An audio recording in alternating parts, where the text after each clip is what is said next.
پیش ہے مشہور و مقبول ادیب شاعر کنور مہند سنگھ بیدی سحر کی خود نوشت سوانح حیات یادوں کا جشن سے 19واں حصہ۔ اس حصے میں انہوں نے فلمی دنیا کا ذکر کیا ہے جو اس طرح ہے۔ فلم سازی سے تعلق رکھنے والوں کی واقعی الگ دنیا ہے۔ اس میں دولت بے شمار ہے مگر انسانی قدروں کا فقدان ہے۔ لیکن اس دنیا میں سبھی اس طرح کے نہیں ہیں، ان میں کہیں کہیں مخلص اور نیک انسان بھی ملتے ہیں۔ عام طور پر یہاں مطلب پرست، خوش آمدی، ابن الوقت، خود غرض لوگوں کی اکثریت ہے۔ ویسے تو میری شناسائی ان لوگوں سے 30-35 برس سے ہے، مگر ان کو زیادہ نزدیک سے دیکھنے کا موقع اس وقت ملا جب میں اور میرے بھائی فلم سازی کے میدان میں اترے۔ یہ ہماری خوش قسمتی ہے کہ سوائے ایک آدھ فنکار کے سبھی نے ہمارے ساتھ بہت اچھا سلوک کیا اور تعاون اور ہمدردی سے ہماری فلمیں تیار کرا دیں۔ ہم اس وقت تک 5 فلمیں بنا چکے ہیں جن کے نام ہیں دکھ بھنجن تیرا نام، من جیتے جگ جیت، پاپی تیرے انیک، چرنداس اور پیاسی آنکھیں۔ آخری 2 فلمیں اردو میں ہیں، پہلی 3 پنجابی میں تھیں۔ یہ بھی ہماری خوش قسمتی تھی کہ ہمیں ان 5 فلموں میں اگر فائدہ نہیں ہوا تو نقصان بھی نہیں ہوا، مگر اتنا ہوا کہ ان فلموں کے بنانے سے فلمی دنیا میں اچھی طرح واقفیت ہو گئی اور ہمارے بینر کی ساکھ بن گئی۔ اب اگر ہم کوئی نئی فلم بنانے کا ارادہ کریں تو ہمیں یقین ہے کہ اداکار ہمارا ساتھ دیں گے۔ فلمی دنیا کے پرانے، نئے اور ابھرتے فنکاروں کو دیکھنے کا موقع ملا۔ شناسائی قریب سبھی سے ہے، مگر 2-4 ایسی فلمی ہستیاں ہیں جن کی دوستی پر مجھے بجا طور پر فخر ہو سکتا ہے۔ ان میں سے چند ایک کا یہاں ذکر کروں گا۔ دلیپ کمار۔ اس ضمن میں سب سے پہلا نام یوسف خان یعنی دلیپ کمار کا ہے۔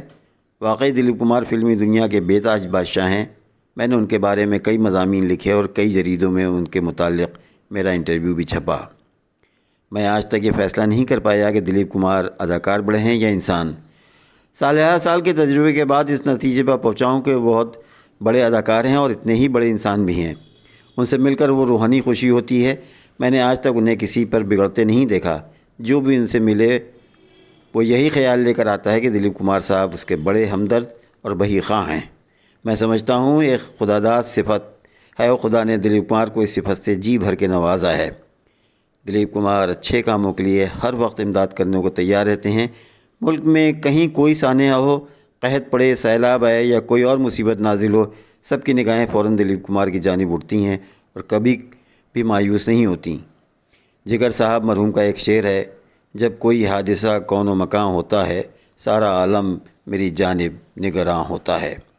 جب بھی ہندوستان کے عوام پر کوئی بلائے ناگہانی نازل ہو اور فوری امداد و رسانی کی ضرورت ہو تو سب کی نگاہیں دلیپ کمار کی طرف اٹھتی ہیں اور وہ فوراً ہی میدان میں اترتے ہیں۔ سبھی فلموں ستاروں کے ساتھ لے کر کبھی خود ہی کوئی نہ کوئی امدادی مہم شروع کر دیتے ہیں جس میں عوام خوشی سے شریک ہو کر مصیبت زدگان کی امداد کے لیے چندہ فراہم کرنے میں تعاون کرتے ہیں۔ اگر کسی شاعر یا ادیب کی لڑکی جوان ہو گئی ہے اور اس کے پاس کسی شادی کے اخراجات برداشت کرنے کے ذرائع نہیں ہیں تو دلیپ کمار صاحب کا سہارا بنتے ہیں۔ اگر کہیں سیلاب آیا ہے یا سوکھا پڑا ہے تو وہاں بھی دلیپ کمار اپنا گروپ لے کر پہنچ گئے، اور جہاں دلیپ کمار تیار ہوں وہاں دوسرے فلمی اداکار بھی ساتھ دینے کے لیے تیار ہو جاتے ہیں۔ میں دلیپ کمار کا ایک ادنا دوست ہوں، مگر مجھے جہاں بھی ہندوستان بھر میں میرے احباب نے میرے جشن منائے وہاں دلیپ صاحب بھی تشریف لائے اور ہمیشہ مجھے نوازا۔ ابھی حال ہی میں دلیپ کمار کو حکومت بمبئی نے بمبئی کا شریف نامزد کیا۔ میں سمجھتا ہوں کہ شریف کے عہدے نے دلیپ کمار کو نہیں بلکہ دلیپ کمار نے شریف کے عہدے کو شرف بخشا ہے۔ اوم پرکاش۔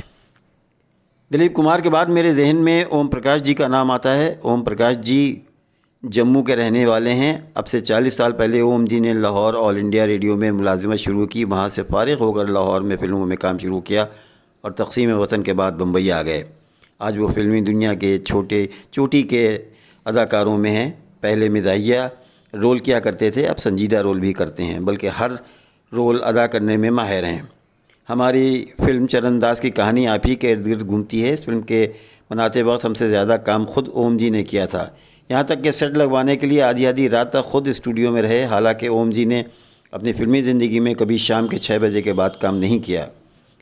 اوم جی میں کئی ایسی خوبیاں تھیں جو فلمی دنیا میں کیا اور بھی کہیں نہیں پائی جاتی ہیں۔ اوم جی نہایت مخیر اور فیاض انسان تھے۔ وہ اپنے اخراجات کا ہر سال بجٹ بناتے اور اس بجٹ میں ایک مد ایسی ہوتی جو ان مایوس اور ناکام نوجوانوں کو کرایہ دے کر واپس گھر بھیجنے کی ہوتی، جو ماں باپ کا زیور چرا کر ممبئی ہیرو بننے آتے اور برسوں دھکے کھانے کے بعد آخر میں واپس چلے جاتے۔ ان کے پاس اس وقت کرایہ بھی نہیں ہوتا۔ ان کے علاوہ درجنوں ایسی بیوائیں اور یتیم بھی جو ان کو اوم جی کی طرف سے باقاعدہ مالی امداد ملتی ہے۔ اوم جی نے جہاں آرا نام کی ایک فلم بنائی تھی، اچھی تھی مگر ہٹ نہ ہو سکی۔ اس میں اوم جی کو کئی لاکھ روپے کا نقصان ہوا۔ اس بات کو 10-12 سال ہو گئے، لیکن اوم جی نے ابھی تک وہ دفتر و عملہ رکھا ہے اور جن کو باقاعدہ تنخواہ دے رہے ہیں۔ ایک دفعہ میں نے پوچھا یہ 8-10 ہزار روپے ماہانہ کا خرچ کیوں باندھ رکھا ہے، تو کہنے لگے اوم پرکاش کی پکچر فیل ہو گئی۔ اوم پرکاش تو فیل نہیں ہوا، میں ان کو بے روزگار کیسے کر دوں۔ اوم جے کے دوستانہ تعلقات اور بے تکلفانہ رشتے صرف چند ہی لوگوں کے ساتھ ہیں، لیکن جن کے ساتھ ہیں ان کے تعلقات وہاں بے تکلفی کی انتہا ہو جاتی ہے۔ راجندر کرشن مشہور فلمی شاعر اور سنیل دت سے ان کے اس طرح کے بے تکلفانہ تعلقات ہیں۔ ایک دفعہ سنیل دت نے ایک فلم ساز کو اوم جی کے پاس لایا اور سفارش کی کہ اوم جی اس کی شروع ہونے والی فلم میں کام کریں۔ اوم جی نے یہ سنتے ہی سنیل دت کی خالص پنجابی گالیوں سے، جن میں ان کے آباء و اجداد کا ذکر تھا، تواضع کی۔ اس سے پیشتر کے سنیل دت کچھ کہتے ٹیلی فون آیا اور اوم جی ٹیلی فون سننے کے لیے اٹھ گئے۔ ان کی عدم موجودگی میں فلم ساز نے سنیل دت سے بہت عزت کے ساتھ معافی مانگی اور کہا کہ میں نہایت شرمندہ ہوں کہ میری وجہ سے اوم جی نے آپ کی اس قدر توہین کی۔ اتنے میں اوم جی ٹیلی فون سن کر واپس آ گئے تو آتے ہی سنیل دت نے اوم جی کو کے دادا سے لے کر اوم جی تک کی تاریخی گالیوں میں دہرا دیں۔ یہ سن کر فلم ساز سہم گیا کہ مگر اوم جی اور سنیل دت ہنسنے لگے اور ان سے کہنے لگے کہ یہ ہمارے پیار اور بے تکلفی کی نشانی ہے۔ اس پر سنیل دت نے فلم کا کانٹریکٹ اوم جی کے سامنے رکھا اور اوم جی نے آنکھیں بند کر کے دستخط کر دی۔ سنیل دت اور نرگس۔ فلمی دنیا میں ستاروں کی آپس میں شادی عام طور پر کامیاب نہیں ہوتی ہے، مگر سنیل دت اور نرگس کی شادی ایک انوکھی مثال ہے۔ ان کی شادی ہر لحاظ سے بہت ہی کامیاب ثابت ہوئی۔ نرگس نے اپنے آپ کو ایک گھریلو بہو کے سانچے میں ڈھالا، اس سے خوب کہ دیکھنے والے دنگ رہ گئے۔ اپنی اپنی جگہ پر اپنے اپنے وقت میں نرگس دت اور سنیل دت دونوں نہایت ہی کامیاب فلم ستارے رہے، بلکہ سنیل دت نے ہماری پنجابی فلم من جیتے جگ جیت میں ہیرو کے طور پر کام کیا اور بہت ہی اچھا کام کیا۔ ڈاکو کے رول میں ان سے بہتر کوئی نہیں کر سکتا تھا۔ سنیل دت میرے کرم فرما ہیں اور اس قدر مہذب و مخلص ہیں کہ جب بھی مجھ سے ملتے ہیں تو ہمیشہ میرے پاؤں چھوتے ہیں۔ نرگس دت نے فلمی کام چھوڑنے کے بعد سوشل اور سماجی زندگی میں ایک اعلیٰ مقام پیدا کیا۔ آج یہیں تک، آئندہ پھر ہم کچھ اچھے قصے لے کر اس کتاب سے آپ کو سنائیں گے۔ شکریہ۔